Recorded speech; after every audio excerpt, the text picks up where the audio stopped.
Hello, this is Destridgnir, and once again I'm reading from the Thousand Nights and One Night. However, you must know that this giant tome of tales holds many adult themes like alcohol and rape and incest and necrophilia and a whole bunch of other stuff.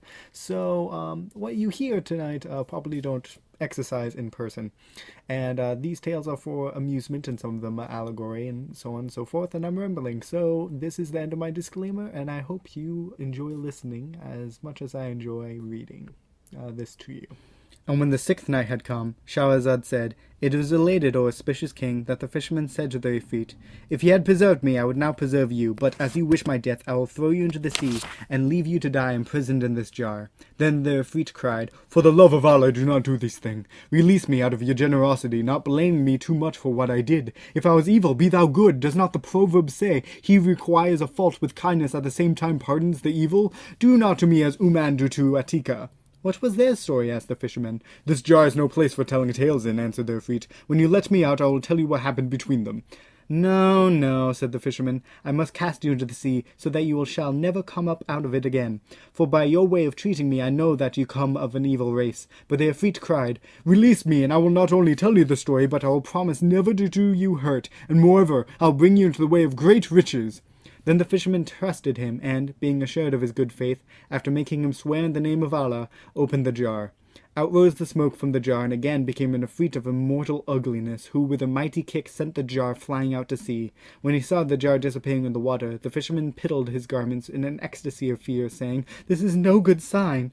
Then to reassure himself, he thus addressed the genie, "Allah the Most High has said, O Ifrit, stand by your oaths, and I will call you to account. You both promised and swore that you would not harm me. Be certain, then, that if you do not harm me, Allah will punish you, for he is a jealous God, and if he bides his time, yet does not he forget.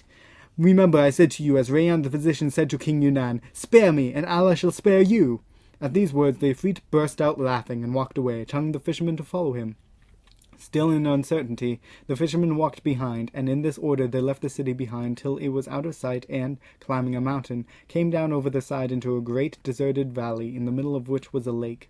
Here the Ifrit stopped and ordered the fisherman to cast his net, and the latter, looking down to the water, saw fish white, red, blue, and yellow, swimming about in it.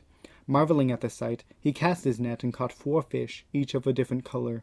As he was rejoicing at his good fortune, the Ifrit said, "Take these fish to the Sultan's palace, and he will make you a rich man. In the meantime, I must ask you to forgive me. I fear I have forgotten my manners during my long sojourn below the sea, never looking upon the land for 1800 years.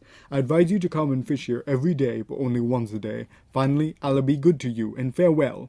With this, the Ifrit stamped both his feet against the earth, which opened up and swallowed him up. Marveling at all that had befallen him, the fisherman returned towards the city, and, coming to his house with the fish, filled an earthen pot with water and placed them in it. When they began to swim about in the water, he put the pot on his head and walked with it to the palace, as the Ifrit had told him. When the fisherman came into the presence of the king, and offered him the fish, the king, who had never seen the like either in size or color, marveled exceedingly, and commanded that they should be given to the black cookmaid. You must know that the slave had been given him as a present 3 days before by the king of Roum, and that so far he had no occasion to sample her cookery. So the vizier took the fish to the cookmaid, and told her to fry them, adding, "Excellent negress, the king my master sent you this message. I have reserved you specifically, O tear of mine, for some great day. Give us proof now of your excellence with the cookpots and the luxury of your dishes, for today the Sultan entertains one who brings gifts to him." Then the vizier returned to the king, who ordered him to give the fisherman 400 dinars. Having received this sum, the fisherman placed in the tail of his robe and returned contentedly to his wife at home. We will leave him buying all manner of necessities for his children. In the meantime, the cookmaid cleaned the fishes, put them in the pan, and, when they were well cooked on one side, turned them over. But suddenly the wall of the kitchen opened, and through it entered a young and slender girl with full smooth cheeks and delightful features. Her eyelids were darkened with black kohl, and her body bent daintily with the weight of her breasts.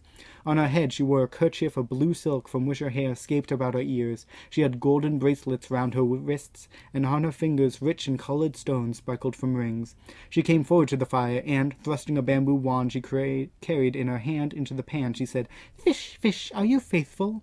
Seeing this, the cookmaid fainted away, and the young girl repeated her question a second and third time. Then all the fish lifted their heads from inside the pan and cried, "Yes, yes, we are." Then in chorus they intoned these lines, Come back, and so will we. Keep faith, and we'll keep faith. But if you show us treachery, it shall be to your scathe. At these words the young girl upset the pan and passed out by the way she had come, the wall of the kitchen coming together again after her. When the cookmaid came out of her swoon, she saw that the 4 fishes had fallen to the fire and been burnt to black cinders. And calling out, "Oh, even at the first assault his vigour ebbed away," she continued to lament until the vizier came back and told her to carry the fishes to the sultan.